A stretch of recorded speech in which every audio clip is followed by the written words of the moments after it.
Hi, my name is Dan Grealish. I am with the Panos Marketing Agency. I like long walks on the beach, and I have my two Valentines with me, Mel and Matt. In all seriousness, thank you guys for joining our webinar. Um, I do have Mel and Matt with me, but my name is Dan Grealish. I am a project manager with Panos Marketing. I've been with the agency now about 8 months, but have been in project management for about 5-6 years now. And with that introduction out of the way, I will allow my co-hosts to jump in and introduce themselves. Sure. I'll go first, Matt. Sorry, saving you for last. Yeah. But hi, I am Mel Coleman. I'm the Director of Strategy and Media here at Panos, overseeing media, marketing, and sales. I have been with the agency for almost 4 years. I'm a former bank marketer and have an insane passion for data and SEO. And my name is Matt Larrabee. I'm the Director of Web Services at Panos. I've been at Panos for almost 15 years now, in the industry for over 20. I worked in Chicago for a marketing firm out there. And at Panos, we've launched close to 200 websites for FIs in my time here. Crazy. Awesome. Yeah. A lot of experience between the two of you. And obviously, we have a lot to talk about today. But before we even get into post-launch of a website, our main topic today, let's talk a little quickly about the importance of the build itself. Matt, can you kind of tell us what the CMS is and why it matters? Yeah, definitely. So CMS, if not everybody knows, is a content management system. It's the software that you use to make updates on your site that runs the web pages on your site. And probably most of you had experience with your CMS, and if I asked you if you liked it or not, I would guess most of you would say that you don't like it. Mostly that's because a lot of FIs that I see try to do more than their CMS is equipped to do, or try to do things differently than their CMS is equipped to do.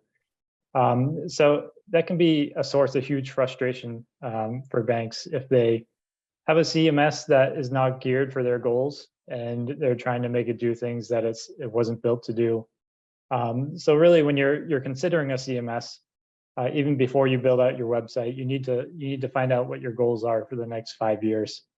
Really, that's going to dictate the CMS that you want to invest in. And really, a lot of things that we talk about today are going to be based on your CMS a little bit, and your digital platform, as sometimes they're called now, which they go beyond just managing your content on your site and just into some of these things that we'll talk about a little later. All right, so we know that we need a solid foundation. We need a CMS that's going to allow us to reach our goals into the future. But now that we have that, then what? What do we do? How do I know it's working? So similar to where your CMS is crazy important because it can allow and determine what you can do, your data is also critically important, and you need to have a data foundation. And it's not the first time we've mentioned that, and it won't be the last. So really, it's crazy important when you are looking at your site, when you're getting ready to launch it, that you know what is being tagged on your site. And that's to say, are you actually capturing what people are doing once they get there? There's nothing worse than you going out to build out a marketing plan, a media plan, and having the question of, well, who comes to our site? And not being able to accurately or confidently answer that question. And it can be as simple as knowing what page views happen, but if that tag isn't set up appropriately, you don't know if that number is correct. And it is so easy to have tagging mistakes. Duplicate page view tags, duplicate setups, or having data pointed to the wrong container can really ruin the best laid marketing plans, especially when we get the question all the time. But when you get the question, how do I know it's working? There's a lot of different ways to measure that, but none of them can be done without actually measuring. So making sure that you have a robust foundation in place is critical. And there's a lot of different kind of goals and KPIs to measure against. and KPIs being key performance indicators. Those are like the initial kind of top line. Is it working in terms of foundationally, fundamentally? Is it actually are people coming to us? What are they doing once they get there? And analytics is something I will be going off on next month in our March webinar. But ultimately, regardless of the analytics platform you use, if that's GA4, which everyone should kind of be getting ready for that shift, which is coming up very quickly. But if it's GA4, if it's Adobe Analytics, if it's any of the other analytics platforms that exist, you should have a few top line KPIs. The ones that I look at first and that tell me if I need to do any further digging are session duration, which is how long are people typically on your website, the number of users and the number of sessions with a breakdown of default channel grouping. That's a Google Analytics term. Bounce rate in GA4, that's engagement rate. 100 minus engagement rate will give you your bounce rate, or 1 minus engagement rate. New versus returning users, or new users versus users, and then events. Ultimately, what this tells me is looking at these kind of top 5, 6 KPIs, it'll allow me to understand if people are returning at a regular rate, meaning that my content is engaging. If people are bouncing at too high of a rate, that means that they don't know what to do next, that might have a UX issue.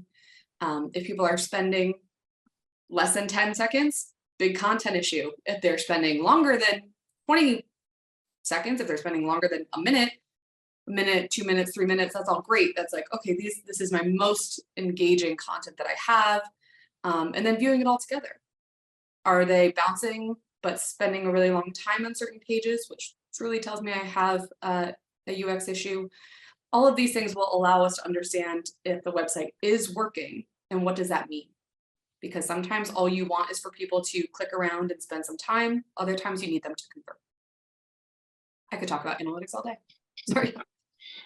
No, that's a lot of great information there, Mel, and especially in the arena that we kind of work in, we hear that all the time. And obviously this is something that we want to hone in and make sure that we're doing right to our clients and everyone else. So no, that's awesome. So now that we have the site tagged, we're happy with our CMS, we have our goals in order, and we finally launched the website. What are we doing now? Well, Mel's gonna get sick of me saying this because I preach this every time I'm on a webinar or anything that we do. And that is that your website isn't the end goal. It's a tool to reach your end goals. So when you launch your website, you might pop the champagne, have a party, and that's great. It is a big accomplishment. Like, websites are a lot of work, but it's not going to be super successful for you if you just leave it there and don't constantly let it evolve. So really what that means is what Mel said. You need to have analytics in place. You need to see what's happening on your website. You need to define or redefine your goals, and have very defined parameters for success, what you want to see your website to do. Like Mel said, it could be just visits. It could be deposit accounts opening. It could be mortgages. It could be business contacts. So really, you need to define those goals. And if you don't know what's going to be successful, what's counted as a success, then you're never going to get there. So that's one of the big things. The second is you need to know your audience. You need to know how you're reaching each generation in each life stage. So just an example, one of the biggest reasons people change FIs is because they move. So what are you doing for people in that life stage if they're moving into the area? One example, you could create a blog article that's a moving checklist that has information about what you need to when you move to that specific area. Maybe it has events or resources geared toward that location that you're in. Those are just the type of things that you need to think about. You need to think about your audience and who you're serving and what you can do to better serve kind of each life stage and generation.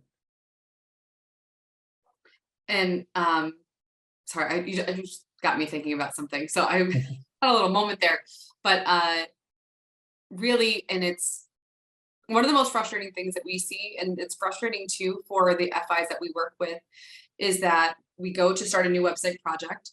And the start of it, the discovery, is all of the complaints and frustrations they have with their existing site, which is meant to happen. But a lot of times the website didn't change at all from launch to then the start of the next project. And it should.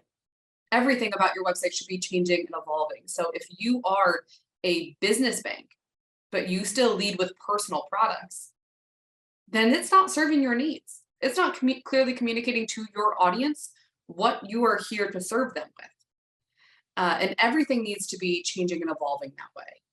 And that's really where a content strategy is wildly important, especially in the SEO space. Content has, both seen and unseen content, has never been more important with the helpful content updates that came with ChatGPT, with Google's, I'm sure, second, third, fourth attempts at Bard. The search space is constantly evolving. And if you're not providing new content, refreshed content, you're severely inhibiting your ability to rank or preventing yourself entirely from showing up. And there's nothing you can do in terms of after that build happens, it's built to the latest standards. But if you're not feeding that with new content, you're hurting yourself. On top of it, your website, similar where it's not an end goal, it is just kind of the start of the next phase. It's also not a field of dreams. And that's to say that just because you launched it doesn't mean people are just going to show up and be like, wow, what a cool new site. Nope, it's only a big deal to the people who know. So the way to do that, the way to make a splash is really by having this be like a new brand introduction to the market. We often see and highly recommend branding campaigns. And that's to get people to, get the traffic there. That can be in the form of scavenger hunts, which are very popular. Everyone loves a giveaway too, but they perform very well. You can also do some competitor conquesting, a little bit of offensive keyword, going on the offense, that is, offensive keyword targeting, going after your competitors. And also, making sure that products are well known. So everyone, especially if you had, we see a lot of people kind of rolling in other projects to a website project. So when the website launches, they're also launching their first online account opening, or they're launching new forms, or they're launching new functionality. Then highlight that. Take an opportunity, promote that product, promote that service. Make sure that everybody knows. Because even if you think it's a big deal, and it is, it's a huge deal. But if you don't talk about it, if you don't prep your customers for it, or your members, nobody's going to know. Nobody's really going to care, and you're going to miss an opportunity to really set the tone that this is who you are, you're here to stay, and you're keeping up with consumer demands. That makes a lot of sense. And I think with what you're saying and trying to drive people to your website, we're hearing a lot of these buzzwords of personalization and marketing automation. How do you decide what we should be doing, and even what we shouldn't be doing? It seems like a lot of stuff that we need to keep track of. Yeah, personalization and marketing automation are great tools for building relationships with your customers, and they are buzzwords, but deservedly so. They have been around for a while. If you look at Amazon, is a great example. They built their business off personalization. So Amazon knows what you're looking for when you get to their site. It does that based on your history, browsing, pulling in stats from who knows where. But it uses all that info, and it gears the content right toward you, what you're looking for. That's not just the e-commerce thing. Banks should be doing the same thing. Credit unions should be doing the same thing. So I think the first thing we should do is really define those terms for people who don't quite know them or don't use them as frequently as we do. So personalization is the ability to offer specific content to specific segments of customers. So one common thing that we personalize those segments on are location. So different locations that people are in, they could have vastly different cultures, different language that they use, things like that. But it could also be things like life stages. So you might be segmenting based on someone who's single or a young millennial, or even Gen Z, somebody who has a young family, just starting out looking for maybe a mortgage, something like that. Maybe somebody entering retirement who's getting to that age. So those are all life stages that are very different from each other. So we all know that young people use the web a lot different than older people. That's kind of a known fact by now. So let's market differently. Like the content on your website shouldn't be static, one for all. Personalization lets you market specifically to those groups. So you're going to have different content, different imagery, different branding for a younger generation than you would an older generation or somebody in different life stages. Personalization lets you accomplish all that.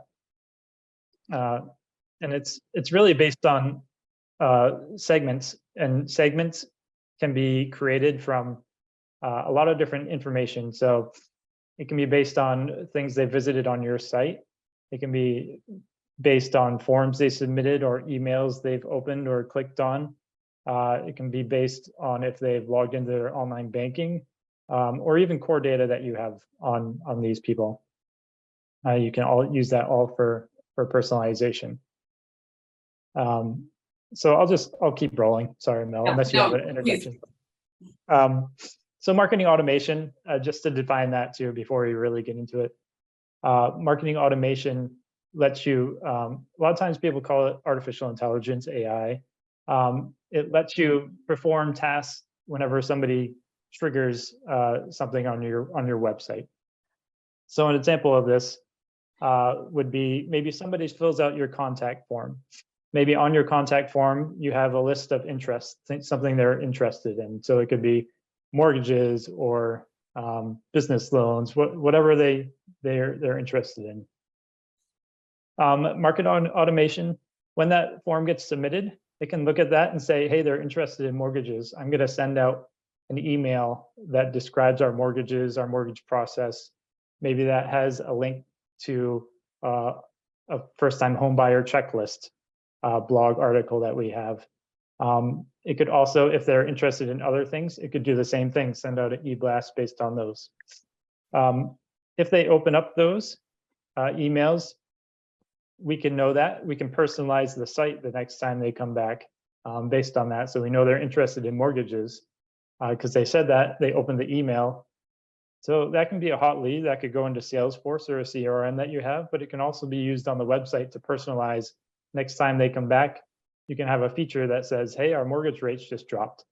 Something like that, that really would appeal to that person. And really, you can string these together and do things like, if you do publish a blog article about mortgages, that can automatically be sent out to these people who have shown interest in mortgages before. It's really about building relationships and just continuing those relationships. Marketing automation is nice because it doesn't take the bandwidth of somebody manually reaching out to these people. It's done automated. And the biggest things around this is there's A/B testing. There's getting into more like advanced predictive analytics. There's so many different options. The two caveats to that are, one, CMS matters.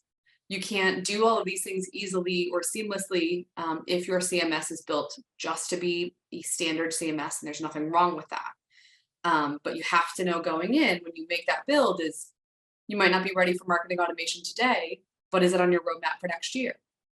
In which case that CMS matters now, and you have to make that plan. However, you need to also be able to answer the why. This is something that we get a lot from marketers who are strapped. We know that you have so many mouths to feed and on those internal teams. Everybody thinks that theirs is the most important department. Everything's a rush. There are so many factors to consider that when your CEO stops by and they're like, well, why aren't we doing A/B testing? Or why aren't we doing personalization? Or why we're doing marketing automation, right? Because they read an article somewhere. And then the rush is to just do it. And then at the end of the year, There's going to be, why did we spend so much on X? And if you can't answer that why are you doing personalization? Why are you doing marketing automation? What business goal is it satisfying? You're hurting yourself. You're hurting your team in the ability to have everybody view marketing as an asset, as a true investment for the institution rather than an expense line. So when we say that we're using marketing automation to help onboard and to help retail efforts and saying, okay, we're going to set up an advanced workflow and there's going to be an API call from our core, pulling in information for people who have opened checking accounts in the past week. And it'll be a regular report pulled in, and they're going to be put into a 6-month email drip campaign in which whenever they complete certain tasks or at certain timelines, they're going to be receiving emails about, downloading the app, reminding them of what mobile check deposit is, making sure that their debit card works, just kind of regular touch bases, which doesn't replace branch efforts, it enhances them. So branch managers can still get an email being like, hey, these are the people who are now in the, they've been with us for a week. Here's your list of people to reach out to. Like that can be part of marketing automation too. But if you don't know the goals of what it's supposed to be doing up front, you can't then explain and defend it when budget season comes again. And same with personalization. What is the goal behind personalization? What are you trying to accomplish? If you can't answer that, then it's probably not right for you yet. And that's okay. That doesn't make you less of a marketer. It doesn't mean that your team is not doing something right. It's just that you're not there yet. No issues. Some of our and none of this is asset-based.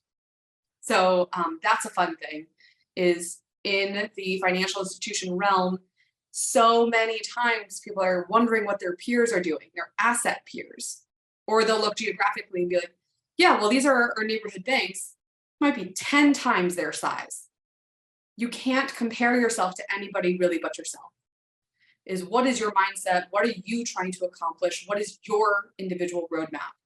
Develop benchmarks against yourself and just constantly try to improve. Because we have clients who are under 300 million who are doing advanced cross-domain application attribution and understanding exactly what loans and deposits come in from any marketing effort. And we have ones that are into the billions who are just still figuring out online applications. So this is really, what is your institutional mindset? What makes sense for what you're accomplishing now? And where do you want to be? Even if it's, hey, I want to be doing marketing automation by 2025. And right now, your site is built in Dreamweaver. Cool. That's a pretty robust kind of path, but it's good to have a goal. And those are the kinds of challenges we love to solve. So please always make sure that you are asking your why whenever we talk about these advanced marketing techniques and the things around a website launch, even including a more robust branding campaign for post-launch and what the communication strategy should be around pre and post-launch.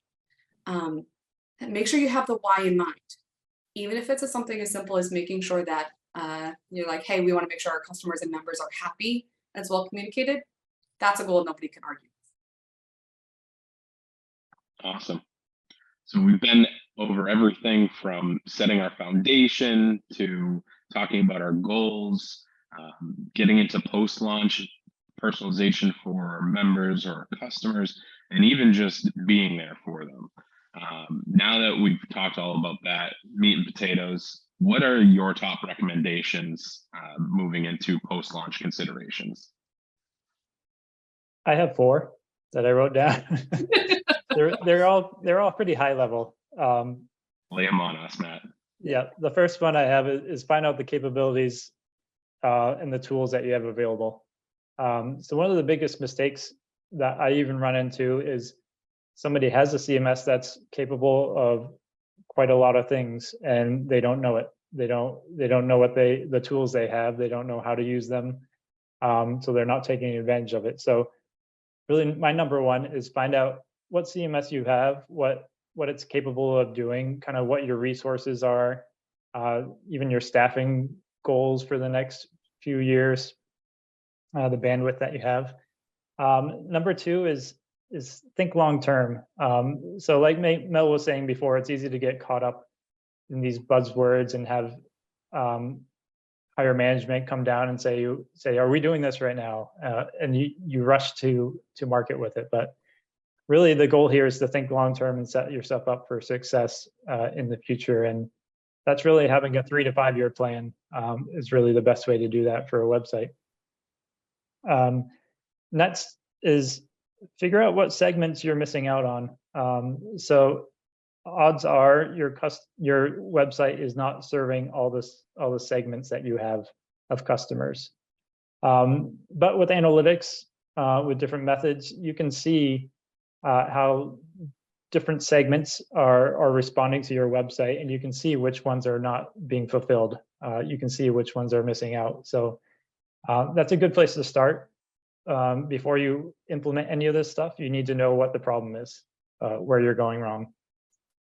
And then along with that, my fourth one is, does your website content match your goals?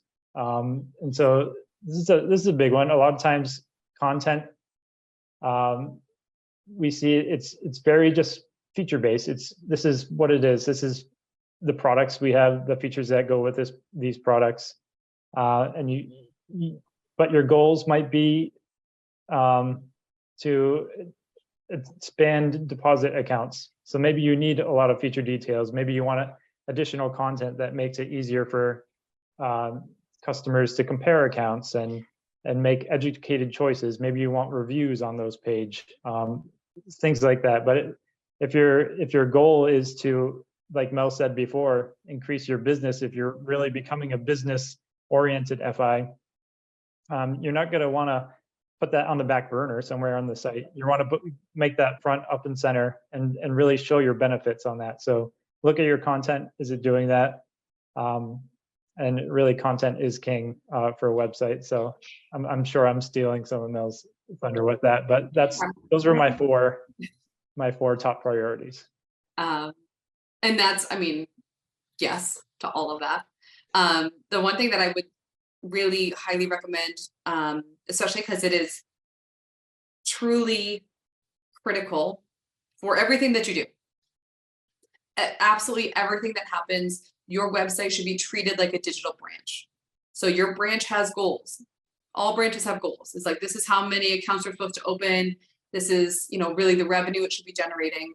There's no reason your website can't do that.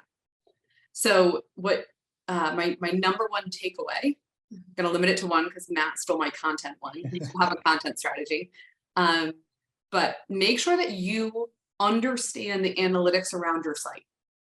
And that's a hard one. That means, that's dedicating time. It's doing the research. It's maybe taking some classes or working with a dedicated partner who can help you to understand it. But you understanding what's happening on your site, being able to measure it, understanding all of the metrics, and then finding out what it can't do.